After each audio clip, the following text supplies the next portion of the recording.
हमार बिरहा एजा से शुरुआत बा जो के भारत देश अखंड भारत देश न कोई जाति था न कोई धर्म था। क्या थे सब हम आदिवासी। आदिवासी थे सोने के चिड़िया भारत देश महान। लेकिन कई जात कई धर्म कई पाखंड में खंड खंड में अखंड भारत को खंड खंड कर दिया। भैया हर जितना जने रिकॉर्डिंग करत है बहुत हिम्मत जुटाए के तो हमारा वीडियो डाला जा। आइए हम चलते हैं बिरहा की ओर। 4 लाइन कवि जी भूमिका का भाव लिखे हैं। क्या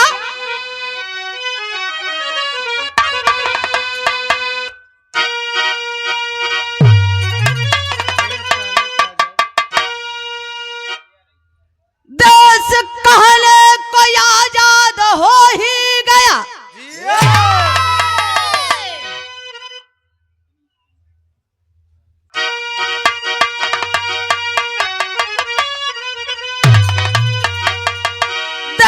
कहले कोई आजाद हो ही गया पर गरीबों की बस्ती में बस गई गुलामी। न्याय अन्याय बदला अदालत नहीं भागे अंग्रेजी छोड़े निशानी। धन्य पत्थर की छाती गरीबों की है भाव की जिंदगी जो या भावों में पाले। इन विचारों से जाकर पूछे कोई कैसे होती है होली 10वीं दिवाली।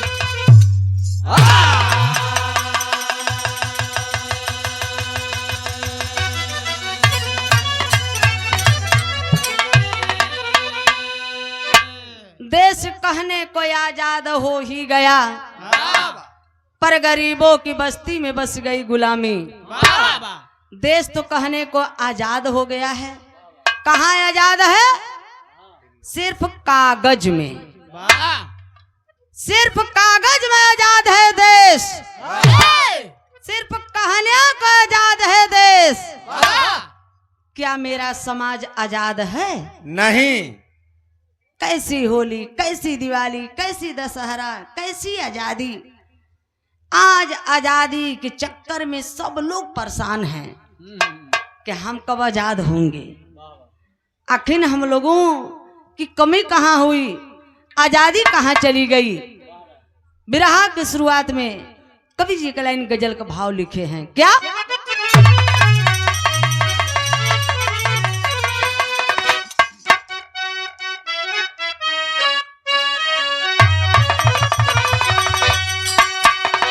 नायक अपने नायिका से कहता है।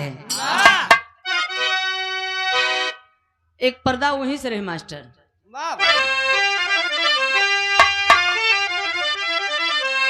अरे एक पल जो मेरे सीने से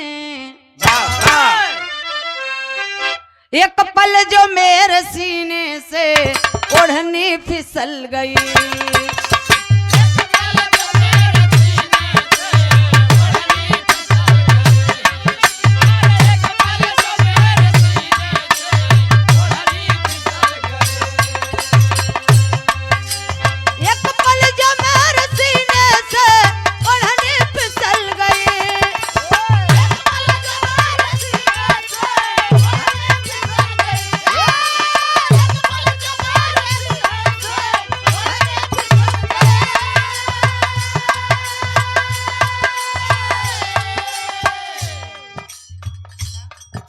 शीतल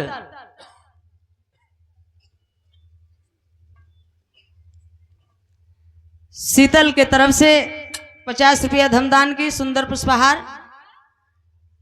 जय भीम जय भारत, नमो बुद्धाय, जय संविधान। मैं कामना करती हूँ कि आप पढ़े लिखे, खानदान परिवार का नाम रोशन करें। वाह, डीएम, एसपी, कलेक्टर, जज बने। जय भीम, जय भारत, जय संविधान, नमो बुद्धाय। लेकिन कहा नाम है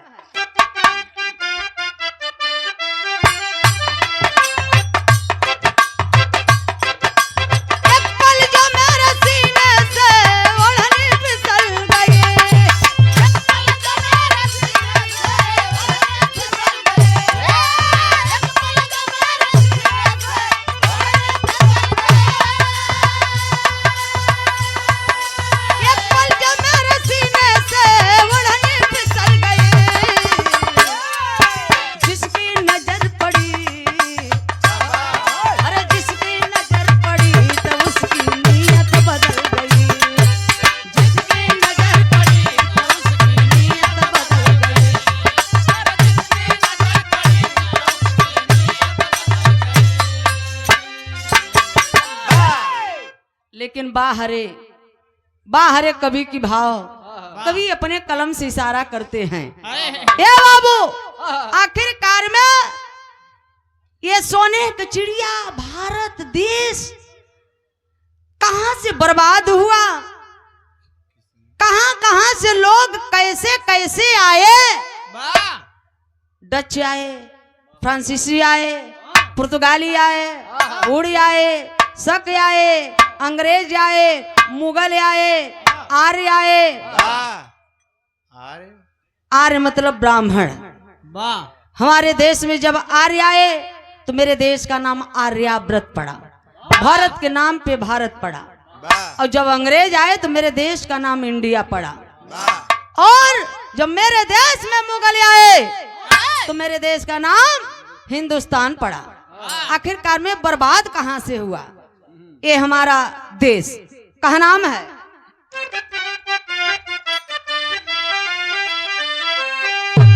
अरे यारियों ने मेरे देश को, अरे ये यारियों ने मेरे देश को बर्बाद कर दिया।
आर्यों ने मेरे देश को बर्बाद कर दिया, अब बाबा साहब अम्बेडकर ने आजाद कर दिया।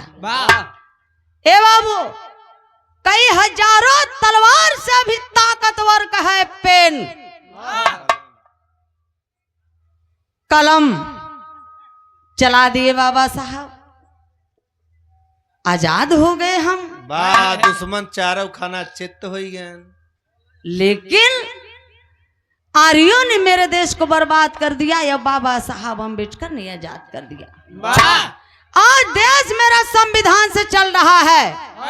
सब माने बराबर, विधान माने नियम कानून, बराबर बराबर का अधिकार है, हक हिस्सा बाबा साहब संविधान में लिखे।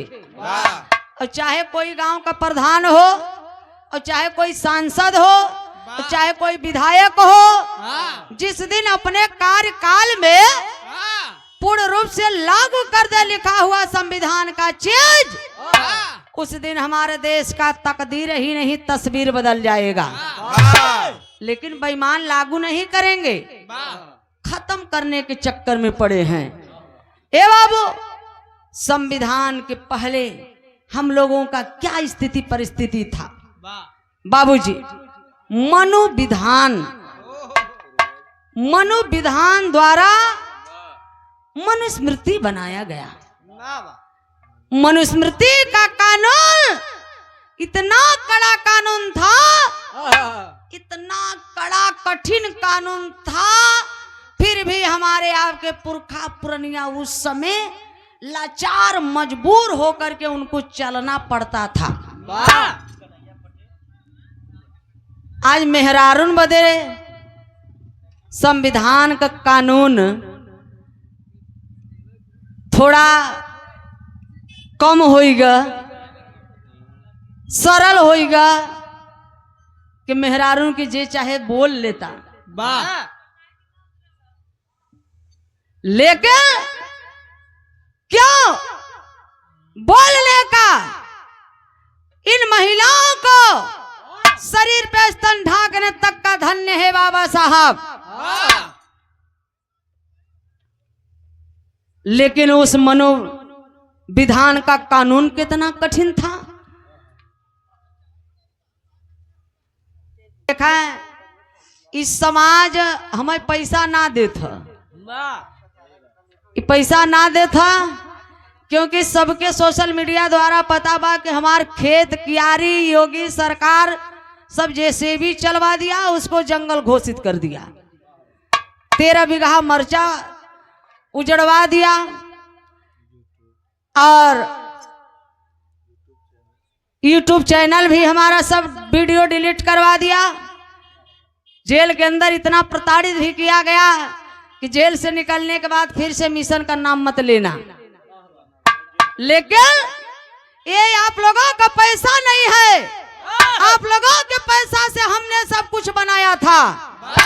उस पैर पर खड़ा हो गई थी सरो सरगम जो मिशन का काम कर रही थी, और आज आप लोग चलने के लिए सरो सरगम को, मिशन को गाने बजाने बढ़ाने के लिए आप लोग चंदा दे रहे हैं, पैसा नहीं दे रहे हैं, आप लोग सहयोग दे रहे हैं। तो आप लोग 500 मत दा, 100-200 मत दा, भल एक रुपया हो तो दे देबा, तो वही हमारे लिए लाख बराबर हो जाएगा। ये हौसला के लिए, क्योंकि ताकि मिशन का काम रुके ना, और रुकेगा नहीं। सरो सरगम दुख झेल लेगी, वाह घबरा जिनब गोला खाबू तू, लेकिन हार मानने वाले नहीं है। तो कवि जी देखा है, ये कश्यप गोत्र, वाह राजा का वंशज। वाह, अरे यार, चाहे पटेल हो, चाहे मौर्य हो, चाहे कौनो मूल निवासी के लिए सबकर इतिहास गवाही देता कि हमरा तोहार पुरखा पुरनिया राजा महाराजा रहेन। और लेकिन जौन विदेश से आए उन्हन का कौनो कभी इतिहास देखा? यहने तो कुल भिखारी रहन हो। लेकिन आज राजा बेचारे भिखारी हो गए, भिखारी बाहर से आई का राजा हो गए। बस आप लोग इतना ही समझ ला। ए बाबू, आखिरकार में मनोविधान का अस्सलाम वालेकुम, क्योंकि देखा है ये मुसलमान है तो क्या ये मेरे खून हैं, यहाँ के भारत के मूल निवासी हैं, हम लोगों के भाई हैं। हमें आपको इन नेताओं के चक्कर में लड़ना नहीं चाहिए। ए भैया, तो आइए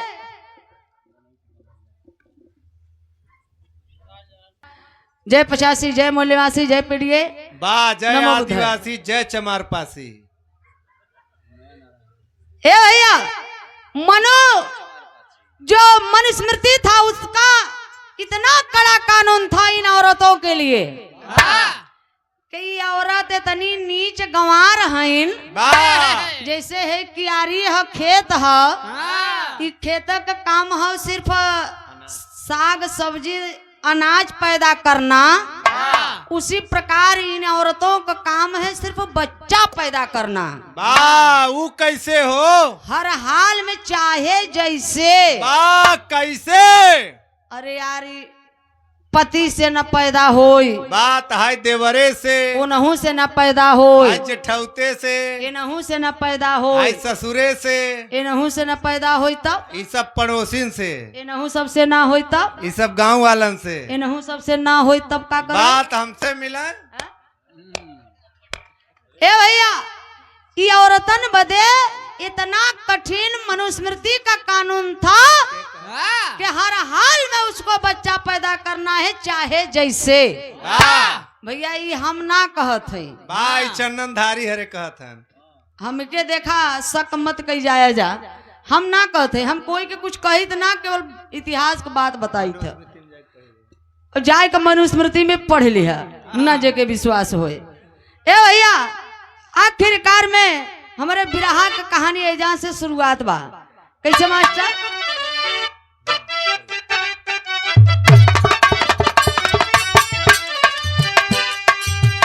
यहाँ के मूल निवासी जो आदिवासी हैं, आर्य वन देवता जो सत्यानाशी हैं,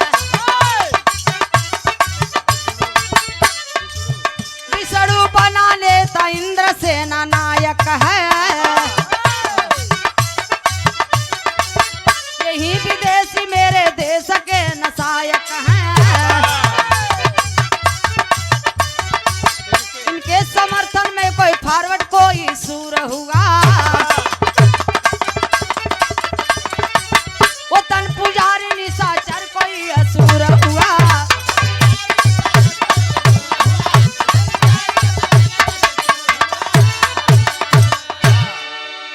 पहले हम लोग जाने पूजा पाठ के बारे में। पू माने पूरी, जा माने जानकारी, पा माने पाकर, ठ माने ठहर जाना। अगर हम इनकर पूजा करत हई तो हमें आपके पहले तर्क करे चाहे, इनकरे बारे में जाने के चाहे क्या ये पूजने योग्य है कि मैं इनकी पूजा करूं। लेकिन हम आप तर्क नहीं करते हैं, थोड़ा सा भी तर्क नहीं करते हैं कि पूजने लायक है कि नहीं है। कहीं ये चोर तो नहीं है, ये डकैत तो ना है, ये गुरवादी तो ना है, छिनरा तो नहीं है। तभी न देखत है ISPCS वालन का मेहरारू जात है अशोक खरात का गोड़ धोवत है। वाह, अरे शुद्धिकरण करावत, शुद्धिकरण करावत है भैया, ये अंधविश्वास है ना। यही से कहत है हिंदुस्तान भेड़िया धसान। अगर यहाँ कुकुर पिसाब कह दे बाहर ले जाए के अगर माला फूल रख देबा और एक शंकर जी का मूर्ति रख देबा तो कहीं के बस कर शंकर जी में से फाट के निकला है। ये तो बहुत बड़ी बात कह दे, कुकुर पगलान रहा, मूर्तिया चारों कति चक्कर लगा लगा थक ग तो ओकर कुल पूजा करत रह चुतिया। कितनी बड़ी अंधविश्वास है। हम आप जिनको देवता मानते हैं, जो विदेश से आए, ये इंद्र और विष्णु, चाहे जितने 33 करोड़ देवी देवता विदेश से आए, वो हम लोगों के देवता नहीं है, भगवान नहीं है। वो लुटेरा है, चोर है, डकैत है, छिनरा है, बदमाश है, बर्बाद किया भारत को।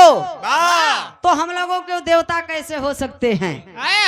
ए बाबू, इतना ही नहीं, भारत देश में आखिरकार में जब दल बल सेना लेकर के ये इंद्र विष्णु आते हैं तो विष्णु पूरे भारत में, इंद्र पूरे भारत में 90 नगर को, बनारस, दिल्ली, बंबई, कलकत्ता, हरियाणा, पंजाब, इलाहाबाद को झौस दिए।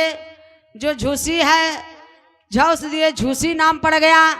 ऐसे ऐसे महानगरों को ये इंद्र ने 90 नगर को फूंक दिया। जेके ना विश्वास हो जाय का ऋग्वेद में खोल कर पढ़ लिया, 3 मंडल का 12 सूक्त का 6वां मंत्र सहित बतावत है। और मंत्र का लिखा बा संस्कृत में। ये संस्कृत हम लोगों का भाषा नहीं है, हम 85 मूल निवासियों का, हम लोगों का क्या है, पाली भाषा। हर उपदेश दिए हैं बुद्ध भगवान जी, क्या किस भाषा में? पाली भाषा में। लेकिन संस्कृत को, पाली भाषा को ये कन्वर्ट कर दिए, संस्कृत में कर दिए। अब संस्कृत में चाहे गरियावे चाहे आशीर्वाद देवे, हमें तो है का पता बा है। तो संस्कृत में लिखा बा क्या, इंद्र ज्ञानी नमत पूरे दास पत्नी रघुतमा साक में कम कर्मणा। वाह, एक मतलब कुछ पल्ले पड़ा। हाँ तू सबके मिर्जापुर से यहाँ बनारस में आए हो गरिया वो। हाँ एक मतलब इंद्र ज्ञानी ने 90 नगर को फूंक दिया। 90 नगर के बीच में एक दासी जो मूल निवासिनी थी, उस दासी को इंद्र ने अपनी पत्नी बना लिया। वाह, और इन्हें जितना भी विदेश से आए भारत में एक मेहरारू लड़का लेकर नहीं आए रहे। वाह, यहने सारे कुल रणुए आए रहे। यही से डीएनए भी प्रमाण देत। अब इतने ना, सच्चाई दवाई तो बहुत कड़ुआ होत। कहता चाहे बाउर सुनता चाहे चूतिया। सरेक। हाँ? यही बनारस की धरती है। यही बनारस की धरती पर जन्मे कबीरदास जी लिखे, पहिर जनेऊ जो बाभन होना, मेहर क्या पहिरायो, घर की सुदरन भोजन पर से तू पंडा क्यों खायो। वाह, हम ना ये कबीरदास जी कहते हैं। और रविदास जी लिखे, निगुड़ा ब्राह्मण न होय भला, गुरुमुख भला चमार, और देवतन से कुत्ता भला, निज उठ भूख गई द्वार। अरे वाह, बाहरे रविदास जी आ? बतावा, कुकुरे के अगर दुई कोर खियावत है तो कुकुर दुआरे पर के आ जाए तो भूखी जरूर। वाह, चाहे चोर आवे चाहे अजनबी लोग आवे, लगी भूख भूख भूख अपने मालिक के बतावे लागे के आई बा। और पत्थरवा कितना चिल्लात है, जौने के लेडुआ चढ़ावत है 1.25 किलो। चोर आवता लेके चला जाता, घंटा ही चोराई ले जाता। उन्हा के चुराई ले जाता। कुल देवी देवतन का लॉकडाउन में औकात पता हो गवा। बा, ताला लग गया सब गेट में। और बाबा साहब जब से पैदा भय तब से देवी देवतन का अवतार ले बंद हो गया। तब तो के कम जानकारी बाबा साहब जरिया के ऑपरेशन कर देने हने का, तब अब पैदा नहीं होते हैं। ए भैया, तो कवि जी आखिर भाव लिखे हैं कि इन मूल निवासी कैसे रहते थे, कैसे थे। एक लाइन तर्जुमा मास्टर।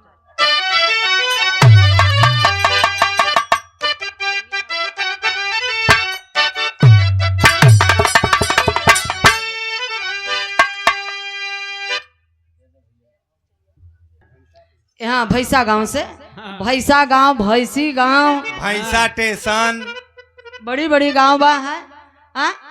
अब ही मेजा में नहीं, लालगंज हमारे विधानसभा में 96 विधानसभा में, वहाँ एक मुड़पेली गांव बा है। हम कहा भैया ये गांव का नाम कैसे बदली। रहा तो तू विधायक बनू बदलवाए दे हो के पूछू मत। ए भैया तरज के भाव है मास्टर, कैसे। अरे मच्छरी खियावेला,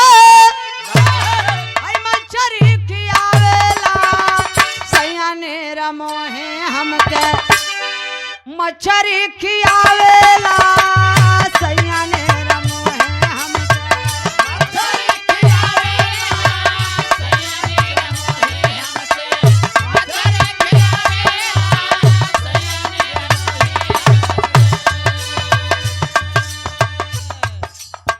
संत प्रिय देशवासी,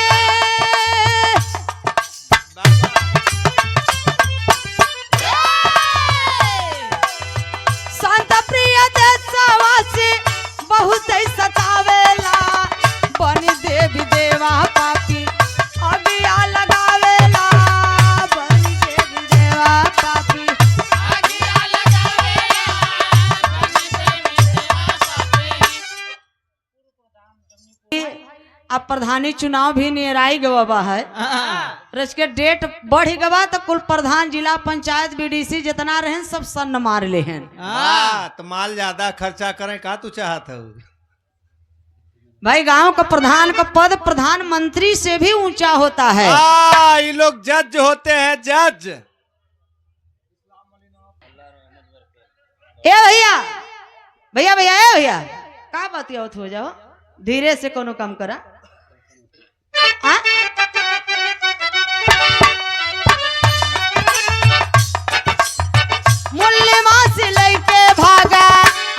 अपना पराना।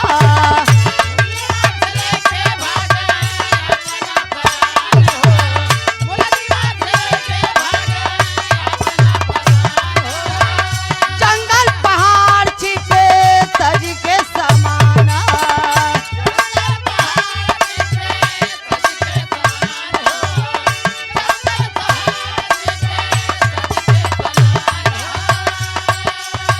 बने आदिवासी बना, बने आदिवासी बना, मनुष्य कहावेला बन देवी देवा।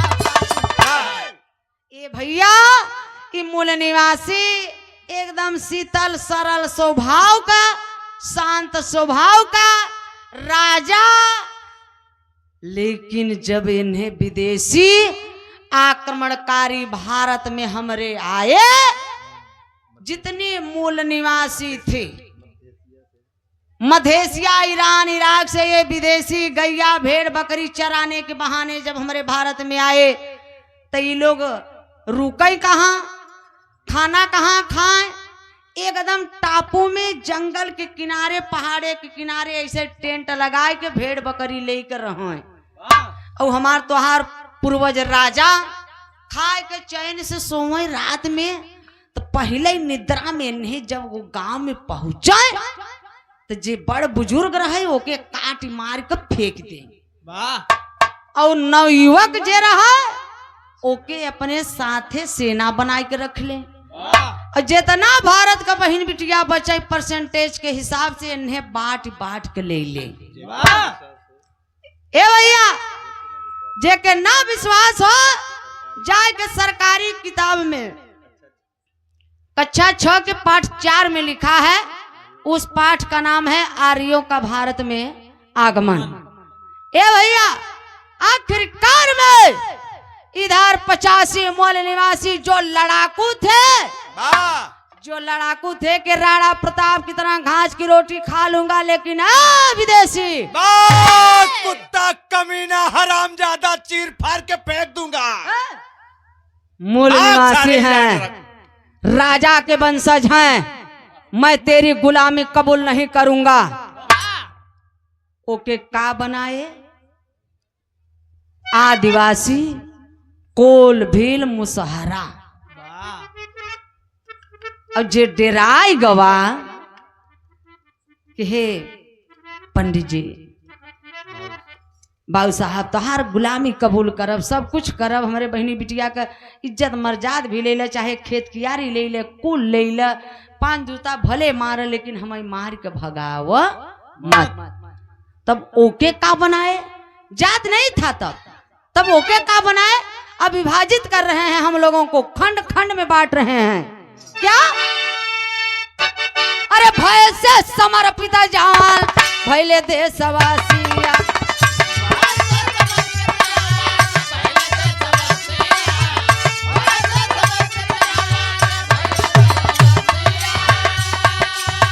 वही बने प्रजा हमारे देश का निवासिया।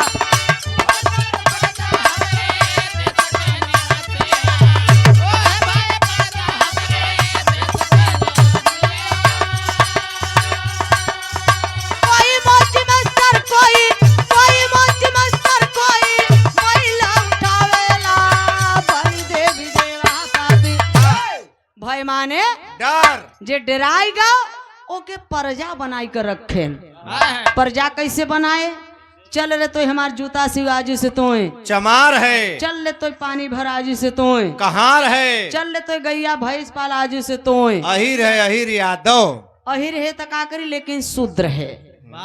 तोर काम तो नहीं बा कि गाय भैंस तू शूद्र है, तू अहिर है, पाल और घी दूध लिया हम दे, और माठा तो नहीं पिया। माठा मरा जाता तो में कोनो विटामिन बचत है? सारा मलाई खत्म, कुछ नहीं मिलत। माठा केवल ठंडई के कामे आवत है।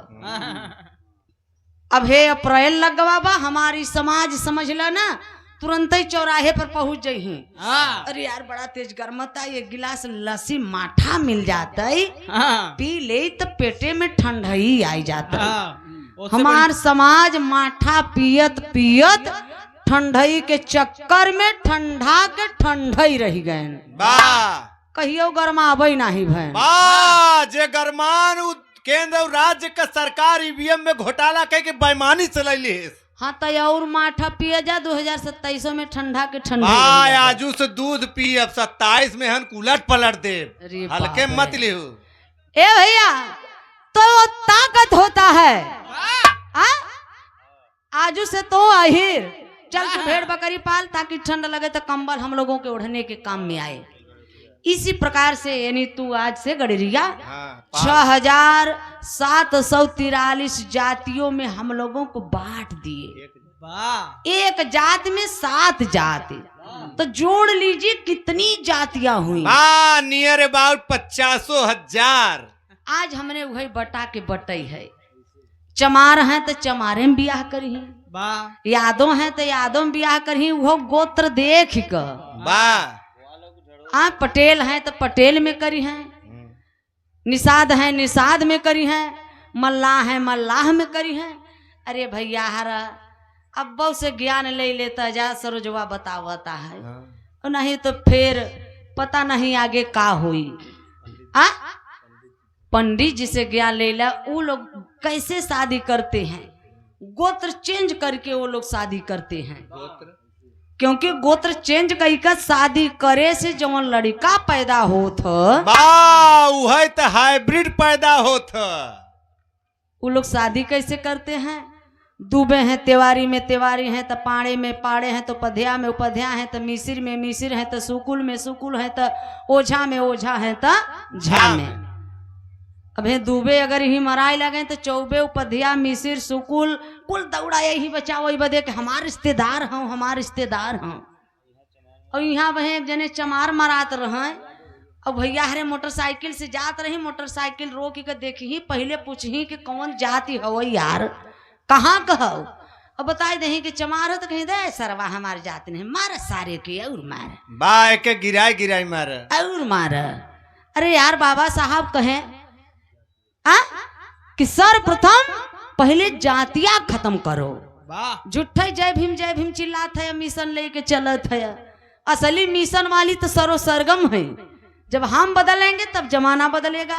हमने अपनी शादी की है, हम जात के आदिवासी हैं, कोल हैं, लेकिन हमने बिंद से शादी की है। जितने बिंद हैं सब रिश्तेदार हुए कि नहीं हुए, ज्यादा हुए कि नहीं हुए। जेठानी के लड़का की शादी हम बनारस में राजभर की लड़की से शादी किए हैं।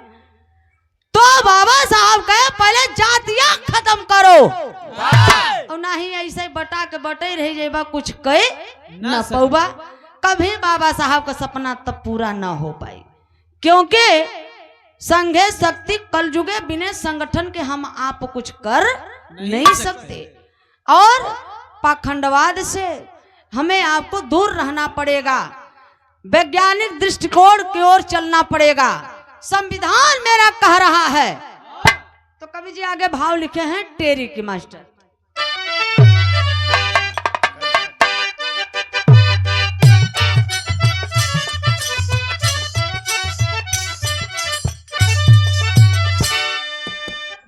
कैसन भैया छोड़त पकड़ता का एक इलाहाबाद का दादा राम कैलाश गाँव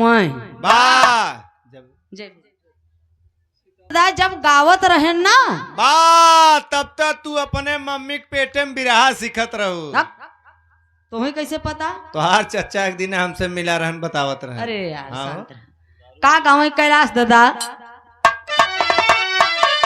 हाय मोरेरा मोरेरा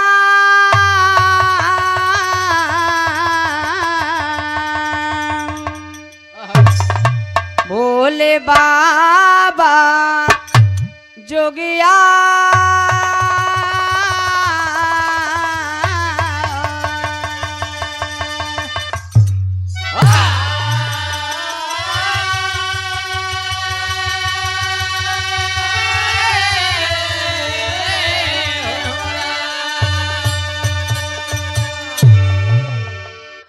रामा रामा रामा रामा मोरे रामा पवारा पंडित वेदन में लिखा।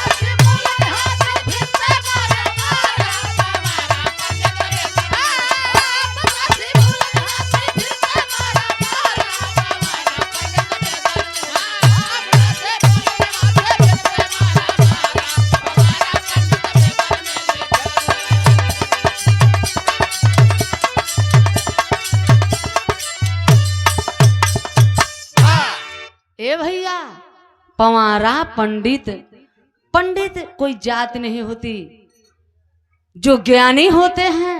वाह कितना बड़ा विद्वान हो, ज्ञानी था भैया, पंवारा लिख दिया। वाह, वो चंदनधारी विद्वान था।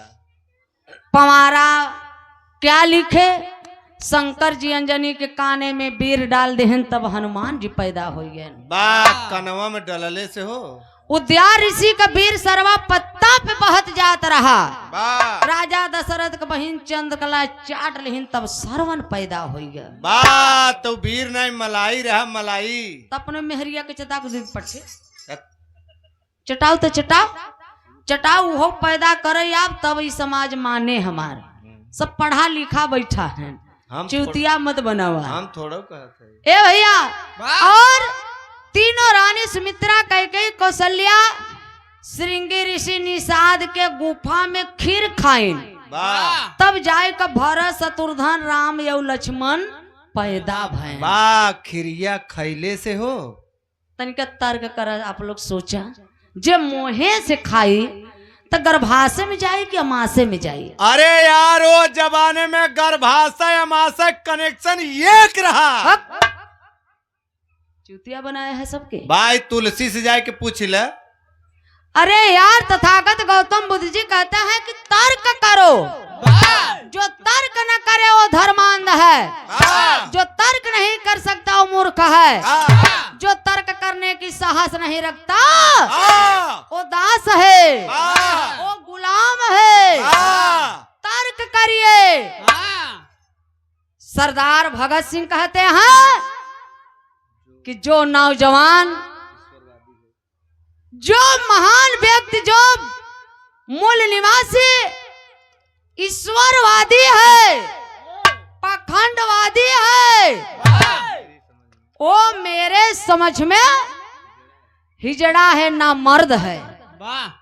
क्योंकि नास्तिक थे सरदार भगत सिंह, जो हंसते हंसते फांसी की झूला झूल गए। उनका कुछ निर्दोष नहीं था, फिर भी फांसी हो गया।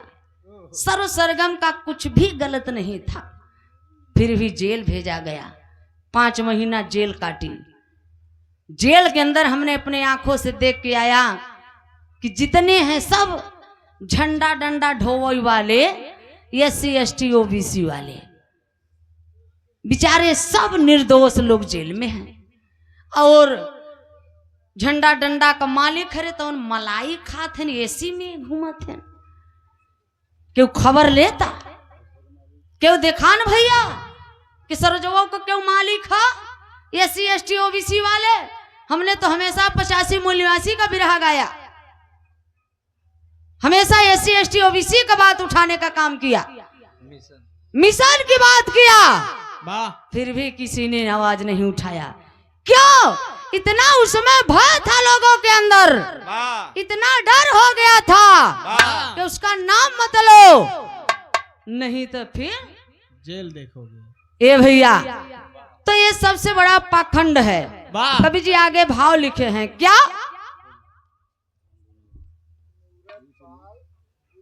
जय जोहार जय आदिवासी, कहा नाम है?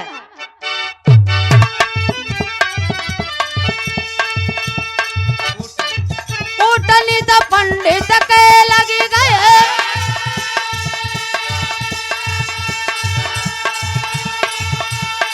वासी हो गए आदिवासी,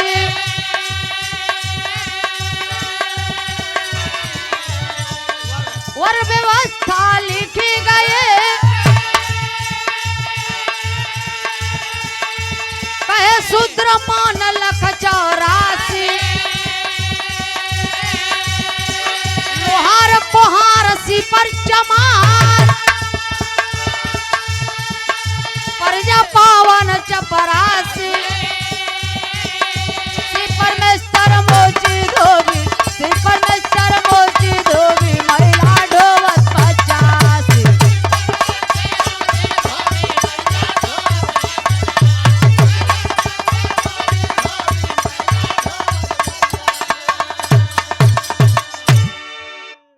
वर्ण व्यवस्था लिखा गया, बेतरी वैश्य और शूद्र।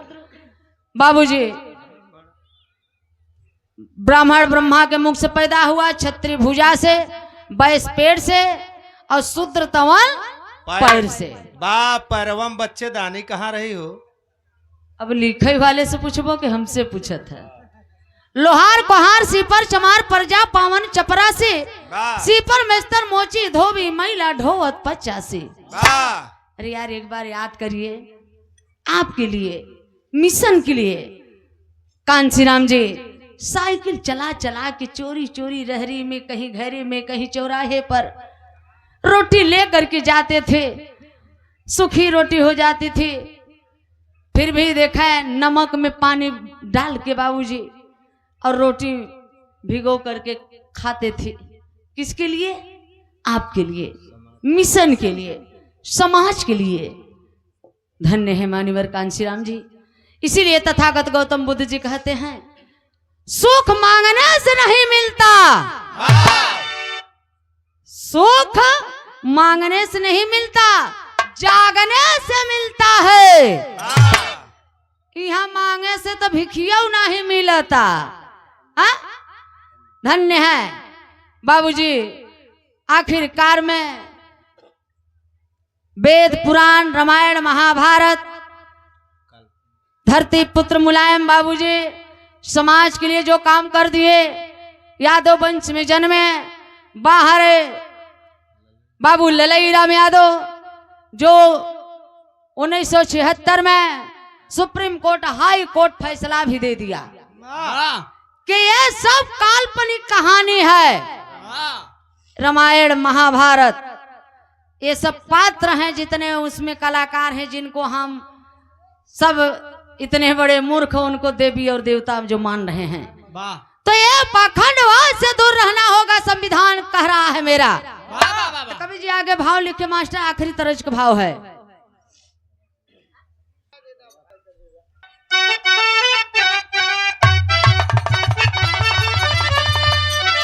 अरे नजर लागे राजा तोरे बंगाले पर,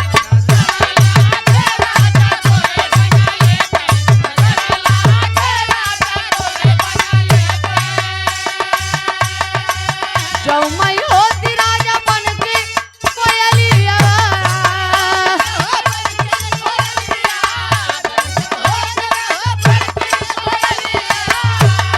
बन की कोयलिया हो, बन की कोयलिया।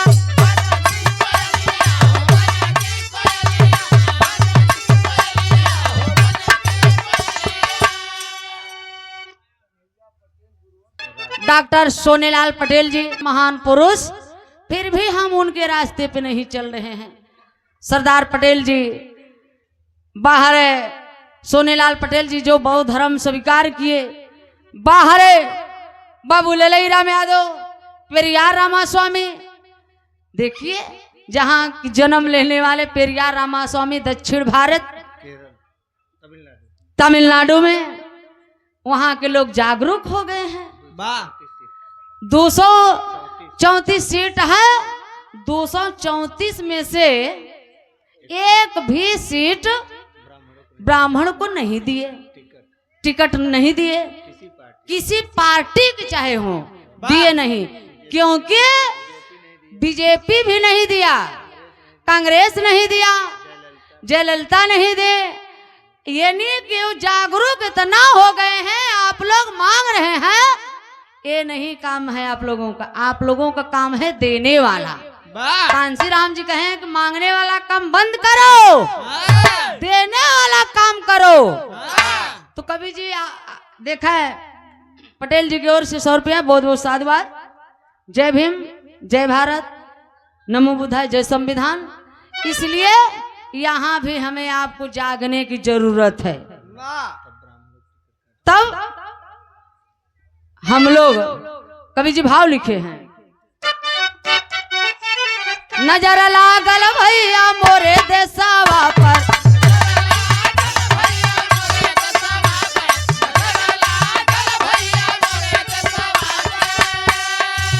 दूसरी चढ़ाई किया बने मुसलमान हो,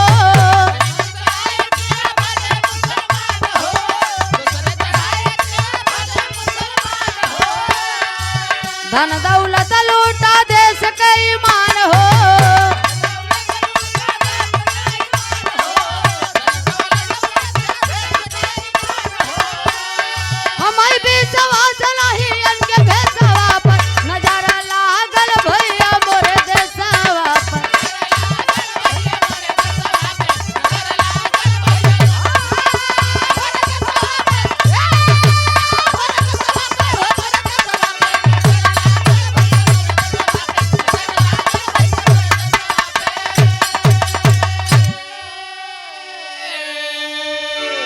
बाबू नजर लागल हमारे देश पर, कई पाखंड में कई धर्म में हम लोगों को बांट दिए। आज हम लोग बट गए हैं, क्योंकि बहिनी हरण माई बहिनी हरण के तो पंडित जी और डरवाई दिए हैं।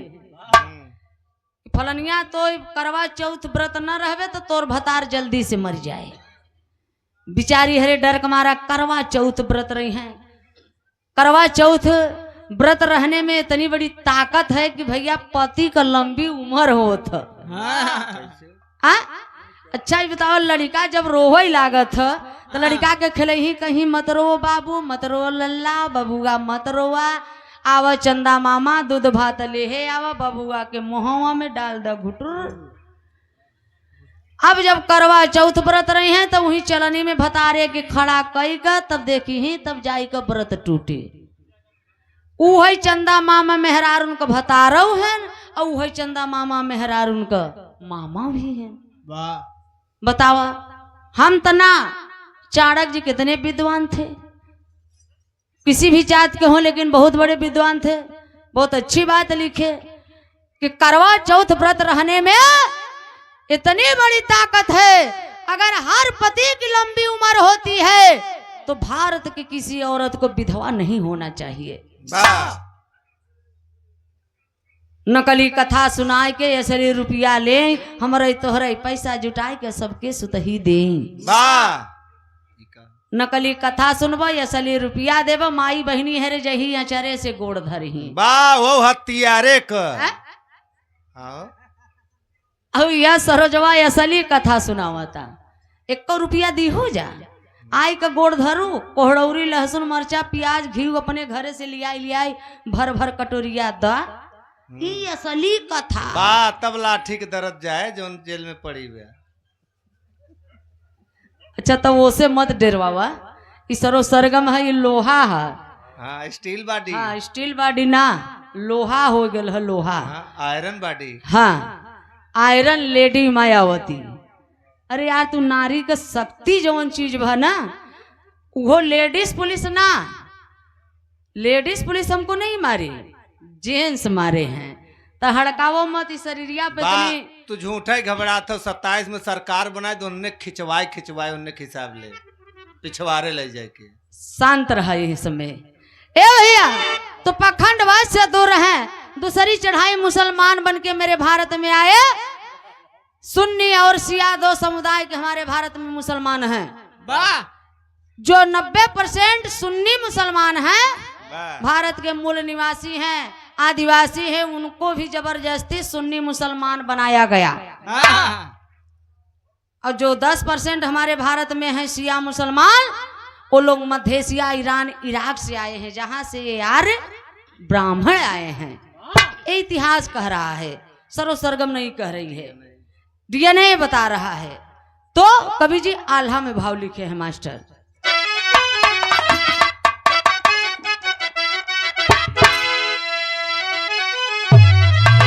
अरे हम नहीं कहब कांसी रामा मुलायम बाबू,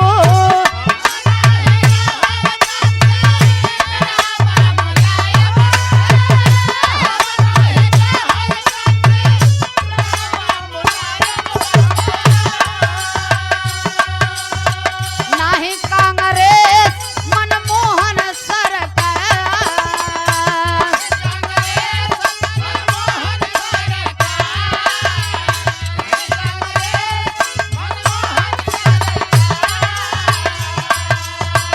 नहीं अडवाणी अटल राजनाथ मोदी भैया,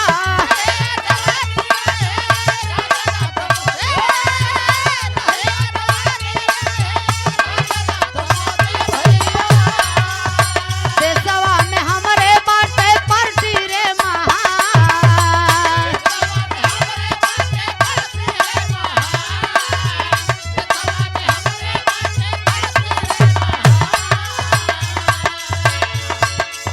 तमाम में हमारे देश में पार्टियां हैं, दल हैं, संगठन हैं, लेकिन सरगम का आप लोगों से रिक्वेस्ट प्रार्थना है,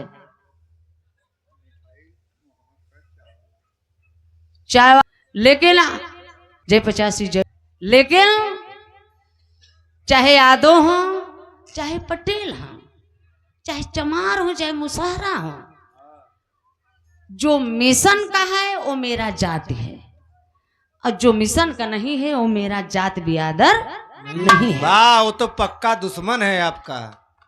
जैसे अब है हाल ही में भैया हरा सोशल मीडिया पे देखे होगा, गवैया एकदम जातिवाद फैलाई दिहन, बहन जी के ऊपर अभद्र गाना गाई दिहन रुचि यादव, कुल गवैया लाइव आवे लागे, जिंदा हमरे तोहरे देवी की जे गाय दिहेस, मान ला सब लाइव आवे लगन कि भैया हर माफ कह दे, भैया हर समाज के बहन बिटिया हैं, छोटी बच्ची हैं, माफ कह दे, गलती होई गवा। अच्छा हम एक बात कहत है, का सरो सरगम जमीनी में से पैदा भई रहीन का? नाही, तू तो फेंकी पुआरी रहू। अरे हमहू केहू के बहन बिटिया है, हमहू के कौनो माई पैदा करेबा, हमहू समाज का हम तक काम करत है, मिशन का काम करत है, ई पर्सनल हमार काम ना है। भला एक जने लाइव आई रहा, सिर्फ एक बिरहा जगत के एक महान व्यक्ति है जो राजकुमार यादव, वो आवाज उठाए हाई कोर्ट से लेकर के जितने वकील थे 40-40 वकील धरना डाल देते थे कि जो सरगम का फाइल लेगा, जो बेल देगा, उसका ये लाइसेंस रद्द कर दिया जाएगा। लाठियां लेकर के खड़ा होना पड़ा। यहां से राजकुमार जी एक कर दिए थे और हमारी बड़ी दीदी सरोज त्यागी जी, और गवैया तो कुल लेडुआ चढ़ावत रहन, भले चली गई, भले चली गई। बताओ कौनो गवैया के जे बिरहा गवै बदे बुलाए बा कि प्रचार करे बदे बुलाए बा? वहां जाए कि अगर यार बाबा साहब कहे हैं समाज के लिए कुछ करो, कर न सको तो लिखो, लिख न सको तो बोलो, बोल न सको तो सहयोग करो, सहयोग न कर सको तो समर्थन करो, लेकिन समाज के लिए कुछ करो। निठल्ला मत घूमो, मत घूमो, मत घूमो, मत घूमो। अगर सरो सरगम का तुम लोग समर्थन नहीं किया तो तुम लोग बुराई क्यों करते हो? क्यों बुराई किए भाई? इतनी बड़ी जातिवाद फैला दिए। लेकिन जो मैं जात की बात नहीं कर रही हूँ, जो मेरा मिशन का है वो मेरा जात है। जय भीम, जय भारत, जय पीडीए, जय 85, जय मूल्यवासी, जय संविधान, जय आदिवासी, जय चमार पासी।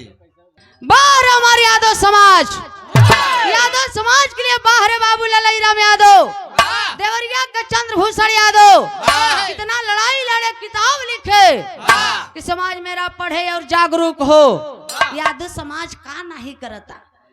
बाहर अखिलेश भैया मुख्यमंत्री, IAS PCS, लेकिन ए भैया पता नहीं चूतिया लिख देहन हमरे यादव समाज के यहीरे कब तब बुद्धि निकले, अहिरे का तब निकले बुद्धि जब निकले बालू से घी। बतावा साड़ी यहाँ लड़का खाए लेते तो घी ही नहीं निकलता, तो बतावा वो बालू से कैसे घी निकलेगा? अही अहिर की एक गति, यही से कठिन अहिर, अही तो डसई एक बार पग पग डसई अहिर। भैया हरा नाराज मत होए, हमें मत गरियाया, हम नहीं कहते, जे लिख के मर गवा बा ओके गरियाया। चंदन धारिन से मिलत जाया। आखिर बताओ अहि माने सर्प, कि सर्प तो एक कई बेरी डसत है, लेकिन अहिर सरई ने तना बेकार हैं कि पग पग पर डसत थी। छतरी के 6 बुद्धि, बभने के 12, अहिरे के 1 बुद्धि, पटक के मारा। हम नहीं कहते वो लिखे वाले के लाजो नहीं लगत रहा लिखे के। तो भैया हरा जौन सिंह लिखा था, ओम प्रकाश सिंह यादव, ओम प्रकाश सिंह पटेल, ओम प्रकाश सिंह मौर्य, सिंहिया तो गड़बड़ावता है। ऊंच सिंहिया देख का ऊंच नहीं, हे बिना सिंहिया वाले डराई जाते। अरे यार ये तो सिंह वाला है, बहुत बड़ जाति है। अब यहर भैया जे चमार हो, मुसहर हो, धैकार हो, कहीं हमने तो शूद्र है यार, दलित है। अरे यार सबकर औकात मनुस्मृति में लिखा बा, ऋग्वेद में लिखा बा, मनुस्मृति में लिखा बा का अहिर गड़ारम शूद्र चमारम बिना गुनाहम पंच पनाहम। अहिर गड़ारम शूद्र चमारम बिना गुनाहम पंच पनाहम। अहिर गड़रिया चमार मुसहर पासी धोबी धैकार शर्मा बर्मा पटेल बिंद भूमिहार जितने 85 मूल निवासी हैं सभी लोग शूद्र हैं। वाह इस सब शूद्रों का काम है ब्राह्मण का सेवा करना। है। और इन शूद्रों को सवेरे सवेरे उठ के 5 जूता मारे चाहे वह बिना गुनाह का। बा नाश्ता के रूप में। ए भैया हरा बाबा साहब ना पैदा हुआ होते ना तो 5 जूता रोज मराता जा। बा 5 जूता तो हो मरा तू 5 जूता उन्हों मरा तन जो चश्मा लगा के बैठा है। आज देखा था ओम प्रकाश हीरो बना है, ये बाबा साहब की देन है। और ना ही ये शूद्रन के दूसरे का उतारा कपड़ा पहने के नसीब होता रहा, दूसरे का फटहवा जूता मिलत रहा, दूसरे के घर का जूठा कुठा भोजन मिलत रहा। आज जौन टाई वही लगाए के बेल्ट उल्ट लगाए के बफर सिस्टम बिस्लेरी से चलत है जा। धन्य है बाबा साहब। ए बाबू तो कवि जी आगे भाव लिखे हैं क्या आखिरी लाइन में?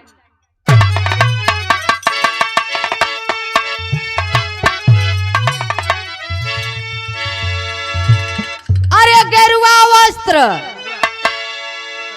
ई बेईमानन से सतर्क हो जाए। अब 2027 में तो है बदे लूट यही बा ननक पहचान इन्हन का निशानी देख के जान जाए कि सरोजवा यार सही आई रही बताई के गई बा। गेरुआ वस्त्र कमंडल और माथे का टिकावा घूमय के बेईमान ले धर्म का ठिकावा।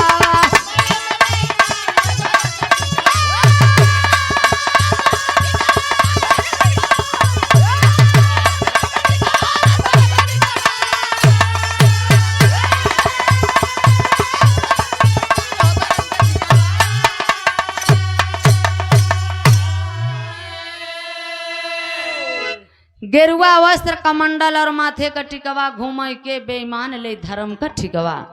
धर्म के ठेकेदार बैठ गए हैं मंदिर पर।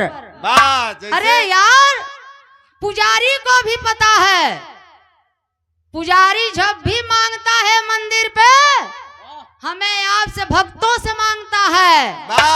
पुजारी कहियो भगवान से देखा मांगत बाव जाना तो पत्थर हम कोनो सकता नहीं बालन ठैया। लेकिन हम तो इतना बड़ा चूतिया है जाई के पत्थरा से मांगत है हमें दे द। विंध्याचल जाबा ठेली ठेला होत रहे दोनों प्राणी गांठ जोड़े रहबा जाबा दर्शन करे बदे सोचबा यार माई का दर्शन कैसे मिली।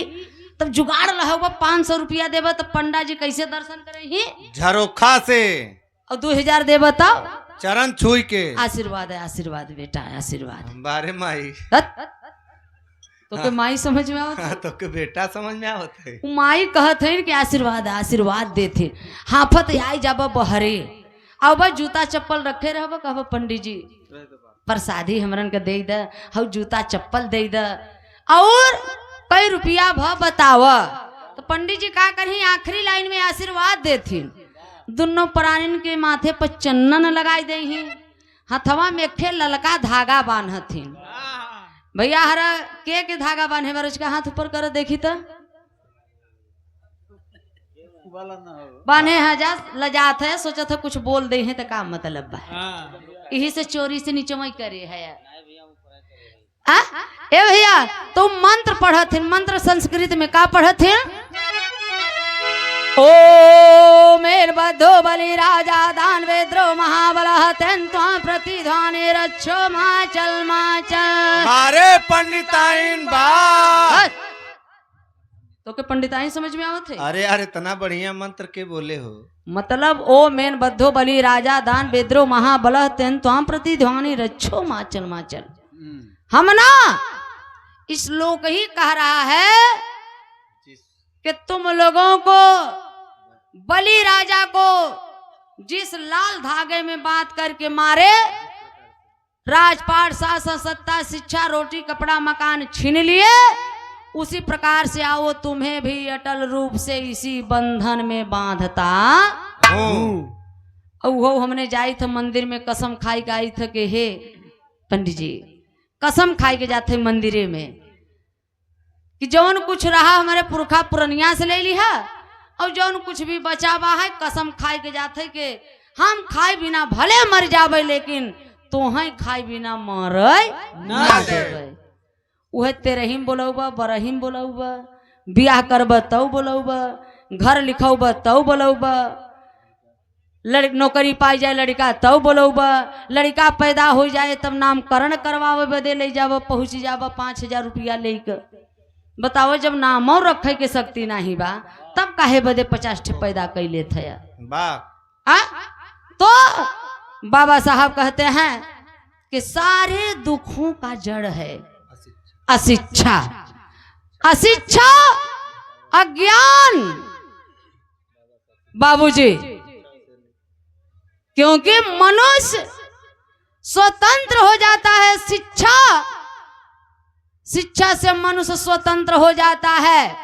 इसलिए बाबा साहब कहते हैं शिक्षा, शिक्षा वो शेरनी का दूध है, अरे जो पीता है वो गरजता है। इसीलिए तुम मिर्जापुर से आए कि यहाँ बनारस में गरजा था।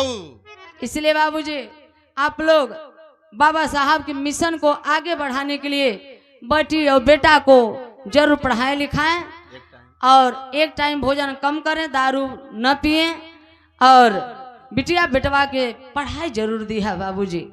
क्योंकि घर घर में कलम, हर हाथ में कलम, बेटी बेटा को पढ़ाना जरूरी है क्योंकि शिक्षा ही मास्टर चाबी है।